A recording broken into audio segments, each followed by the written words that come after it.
I had the experience of meeting Christopher a few years ago as an insightful journalist when he interviewed me. But this book, without a doubt, makes his mark as a gifted biographer and historian, and I'm sure is a sign of very interesting work to come. As someone who claims still to be something of a young man, Christopher Shulgan is a young man, but this is a very mature book, and it tackles a very difficult, complex subject, which is the intellectual workings that led to glasnost and perestroika and the dismantling of the Soviet Empire, which dominated a good part of the 20th century. It's exceedingly well researched, and it focuses on one man's journey through this intellectual adventure, which was the beginnings of glasnost and perestroika.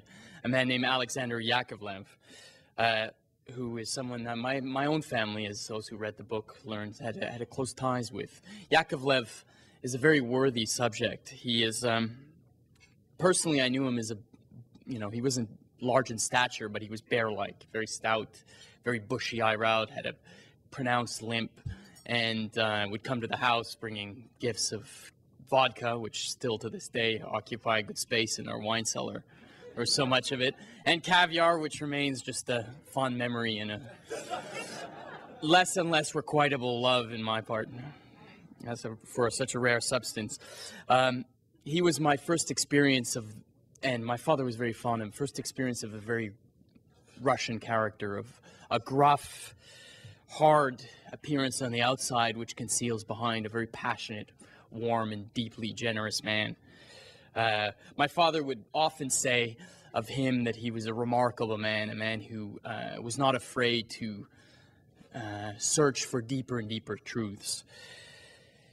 Years later, I myself, thanks to Chekhov and Gogol and Dostoevsky, began to understand the uniquely Russian character of combining a boisterous brawn with an exquisitely refined intellect, and Yakovlev was an example of that. I dropped in on him in Moscow in 2004 to help me understand what was happening to Russia society, and he combined again a very warm and good-humored love of life with some very tragic musings about Russian sad destiny, and his predictions for Russia were not terrifically optimistic. And even after the freedom that he'd worked hard to achieve, he felt that Russia had a long, hard road before freedom had a kind freedom was equitably spread throughout the Russian society, yet at the same time was he couldn't have been less communistic in his inclinations. He's a worthy but not adequately known subject. Shulgan gives us a story of this brave, brilliant, and thoroughly Russian mind, from his peasant beginnings to high up in the inner workings, the inner circles of the Soviet Communist Party. It's a book of liberation of Russia as it moves from its harsh Stalinism through its very, very dry and corrupt Brezhnev's years to the freedoms that we came to know under Gorbachev. But it's deeper yet, I think, a book of the liberation of one man in his own right, of one man's mind from dogma. And that's the story that really touched me. It reminds me personally of a lesson my father would tell us every now and then, that we can never fail to understand that we are a product of our own world, that each of us have emerged from a unique set of circumstances, from belief, and that form our beliefs and ideals.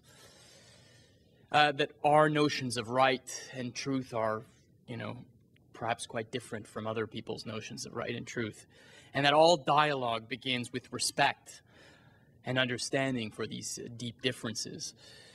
And on the second part, that the truly free man or woman is someone who finds a way to evolve views beyond one's own dogmas of one's own particular circumstances. And the story that Chris Shulgan lays out for us is one of particularly this man whose mind allowed, and bravery, intellectually bravery, allowed him to go beyond what was obvious or what was necessary in the society he lived in.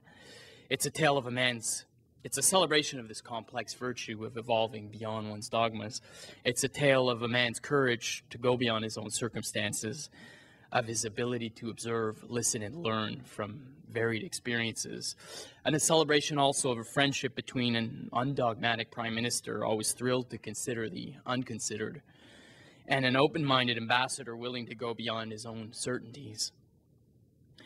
More discreetly, but perhaps more importantly, it's a celebration of our own nation's quiet courage to avoid black and white dogmas and polarizing dialectics which continue to plague humanity.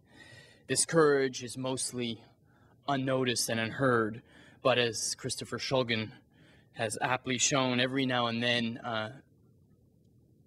it finds its resonance in some brave individuals who embrace this courage and go on to transform the world. So thank you, Chris. You have helped us remember a very fine man, and you have done Canadians proud of the society that helped form this man. Thank you.